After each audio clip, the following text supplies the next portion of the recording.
Teman-teman langsung aja pergi ke bagian mode panel ini, kita scroll ke bawah, kemudian kita aktifkan logo pesawat yang ada di sebelah pojok kiri untuk aktifkan mode pesawat atau airplane mode.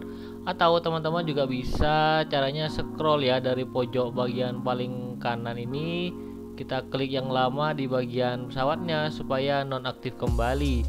Jika ingin menaktifkan tinggal klik seperti itu, atau kita bisa pergi ke bagian pengaturan dan aktifkan airplane modenya.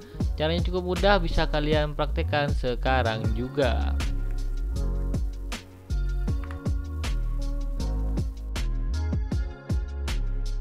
Oke guys, itu aja untuk video kali ini. Terima kasih udah nonton. Jangan lupa klik like, subscribe, dan juga komentar kalian ya. Oke, itu aja. Sampai jumpa di video selanjutnya. Terima kasih.